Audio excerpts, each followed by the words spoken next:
यसु खुदा की जात का नक्श उसके जलाल का परताव है। यसु अव्वल और आखिर, इब्तदा और इंतहा, अल्फा और ओमेगा है। यसु कदीमुल अयाम है, वो अजली और अब्दी है, वो जो था, जो है और जो आने वाला है। यसु कायनात बनाने वाला और संभालने वाला अजली कलिमा है। जब कुछ न था यसु तब भी था, जब कुछ न रहेगा यसु तब भी रहेगा। यसु कायनात की सबसे बड़ी हकीकत है। दुनिया की तारीख यसु के गिर्द घूमती है। यसु आसमान, जमीन, नबियों, रसूलों, फरिश्तों समेत तमाम मखलूकात का खुदाए महमूद है। यसु वो है जो आदम से लेकर यौम अदालत तक हर एक ईमानदार और बरगुज़ीदा जिसका मुंतजिर है और रहेगा। अब्राहम भी उसके दिनों को देखने का मुंतजिर था, इससे पहले कि अब्राहम था। यसु है। यसु बादशाहों का बादशाह, खुदामंदों का खुदामंद है। यसु जलाल और हशमत, कुदरत, दौलत, हिकमत, ताकत, इज्जत, शुक्र, तमजीद, परस्तिश और हम्द के लायक खुदा है। दुनिया में कोई ऐसा तराजू नहीं जो यसु की कुदरत, इख्तियार और अजहद भारी जलाल को तोल सके। दुनिया में कोई ऐसा पैमाना नहीं जो यसु की मोहब्बत, रहम, करम और तर्ज की हदों को माप सके। दुनिया में कोई हस्ती ऐसी नहीं जो उसके ख्याल और इरादे को परख सके। दुनिया में कोई नहीं जो उस पर गुनाह साबित कर सके। यसु खुदा का बेटा है, वो गुनाहगारों का निजात दहिंदा है, वो लासानी है, उसके जैसा ना कोई था, ना है और ना होगा।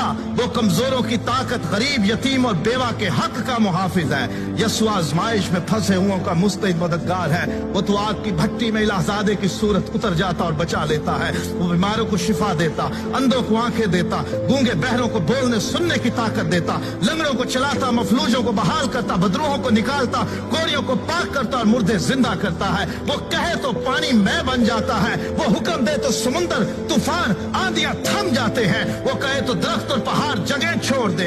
वो गुनाहगारों को मुआफ करता, वो कैदियों को आजाद करता, वो हिकमत का चश्मा, वो निजात का दरवाजा, वो जिंदगी की रोटी, वो जिंदगी का पानी, वो दुनिया का अबदी नूर, वो राह, हक और जिंदगी है। कयामत और जिंदगी वो है। अच्छा चरवाहा वो है जो भेड़ों के लिए अपनी जान देता है। वो अजीब मुशीर, खुदा कादर, अब्दियत का बाप और सलामती का शहजादा है। उसके कहने बल्कि इरादा कर लेने से सब कुछ हो जाता है। उसका जुआ हल्का और मुलायम है, कोई उसका मुकाबला नहीं कर सकता।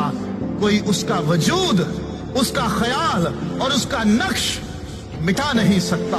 उसे कायम रहने के लिए किसी की जरूरत नहीं, लेकिन कायनात उसके बगैर कायम नहीं रह सकती। हेरोदीस उसे मार ना सका, फरीसी उसका मुकाबला न कर सके, पिलातूस उसमें जुर्म न पा सका, मौत और कब्र उस पर गालिब न रह सके। वो मर गया था, मौत और कब्र पर फतह पाकर जी उठा। उसने इब्लीस के सर को कुचला और उसके कामों को मिटाया। वही है जो सबको आखिरी दिन फिर जिंदा करेगा। वही है जो जिंदों और मुर्दों की अदालत करने को आएगा। हर एक के काम के मुआफिक देने के लिए अजर उसके पास है। हर एक घुटना उसके आगे झुकेगा और हर एक जुबान इकरार करेगी कि यस्सु मसीह खुदावंद है। और वो भी जिन्होंने उसे छेदा था उस पर निगाह करेंगे और छाती पीटेंगे कि हमसे ये क्या भूल हो गई, हमने इसको क्या जाना। दुनिया की जुबानों में, दुनिया की किताबों में, आलिमों के ज़हनों में कोई लफ्ज ऐसा नहीं कि जो यस्सु की शान को पूरे तौर पर बयान कर सके।